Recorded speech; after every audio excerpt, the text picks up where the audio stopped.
ሐጅም ይሁን ዑምራም ይሁን የአንድ ቀን ከነለሊቱ የማያስኬድ ጉዞ በአላህና በነብዩ የምታምን ሴት እንዳትጓዝ ብሏል ነብዩ አለይሂ ሰላቱ ሰላም። አንዳንዶቹ ይመጡና 40 ሴት ከሆኑ ይቻላል ይላሉ። ከልክል ነው 150 ቢሆን ጂሃድ እኮ ነው። ከነብዩ ጋር ተነሳና ባለቤቴ ወደ ሐጅ ልትሄድ ነው አላቸው ለነብዩ። ላላላ ተመለስና ከባለቤት ጋር ሐጅ አርጋሉት ነብዩ። ሂድ አብርሃት አሉት ነብዩ።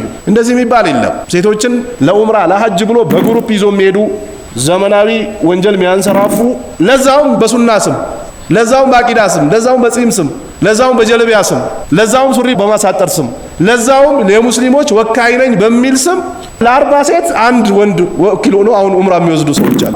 የእንትና ግሩፕ ነው የእንትና ግሩፕ ነው እየተባለ ዙልም ነው ይሄ። የዝሙት በር የሚከፍት የወንጀል በር የሚከፍት አላህን የሚያስቆጣ እንደዚህ አይነት ዑምራ የለም። ዑምራው የዙልም ዑምራ ነው፣ የወንጀል ዑምራ ነው። አታ አንድ ሴት ልጅ ለሐጅ ከሚያስፈልጋትና ከሐጅ መስፈርት ወልይ ነው። ገንዘብ እጇ ላይ አለ። አብሯት ሐጅ የሚያደርግ ወንድ የለም። ግዴታ ይሆንባት። ለሴት አጋዥ ያስፈልጋታል። ያጋዥ ለሷ እስከሌላ ድረስ ግዴታ ይሆንባት። ለምን? ከቤቷ ስትወጣ እንቅልፍ ይጀምራታል። ከቤቷ ስትወጣ ሀይድ ይጀምራታል። ከቤቷ ስትወጣ ንፋስ ይመጣባታል። ትረባበሻለች። እንቅልፍ አችልም። ፕሌን ውስጥ ልተኛ ትችላለች። ድጋፍ ትፈልጋለች። ነብዩ አለይሂ ሰላቱ ወሰላም ለሴት ልጅ ወልይ ያስፈልጋታል አሉ። ያለ ወልይ መላክ አይቻልም ሴቶችን። በቃ ኡስታዝ ከሆነ ወልይ ይመስላቸዋል። ኡስታዙ ነው ሙጅሪም አለ፣ ኡስታዙ ነው አመፀኛ አለ፣ ኡስታዙ ነው አላህን የሚያስቆጣ አለ። በዚህ አይደለም የሚሸወደው፣ ውስጥ ላይ ባለች እምነት ነች። ነብዩ አለይሂ ሰላቱ ወሰላም ኢነላህ ላ የንዙሩ ኢላ አጅሳሚኩም ወላ ኢላ ሱወሪኩም ወላኪን የንዙሩ ኢላ ቁሉቢኩም ወአዕማሊኩም አሉ ነብዩ አለይሂ ሰላቱ ወሰላም። ወደ ቅርጻችሁም ወደ መልካችሁም አይመለከትም አላህ፣ ወደ ቀልባችሁና ወደ ተግባራችሁ ነው የሚመለከተው አሉ ነብዩ አለይሂ ሰላቱ ወሰላም። አመፀኞች አሉ ሴቶቻቸውን እንዳሰጡ የቀንጅብ ይበላባቸዋል።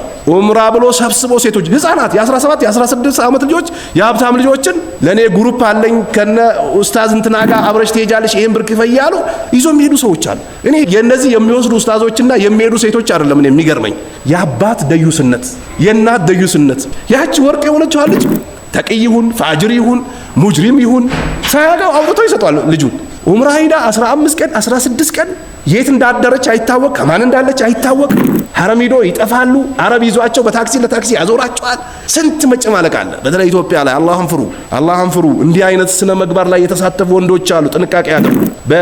በተለይ ዳዕዋ ላይ የሚታወቁ በየኤጀንሲው የሐጅና የዑምራ ስርዓትን እናስፈጽማለን ከኛ ጋር አብራችሁ ተጓዙ እያሉ የግሩፕ ወይንም ደግሞ ፓኬጅ እያሉ ሴቶችን ወደ አመጽ፣ ወደ ዝሙት፣ ወደ ጋጠወጥነት የሚጣሩ የአላህና የነብዩን ዲን ሀድም የሚያደርጉ ሰዎች አሉ። ጥንቃቄ ያድርጉ።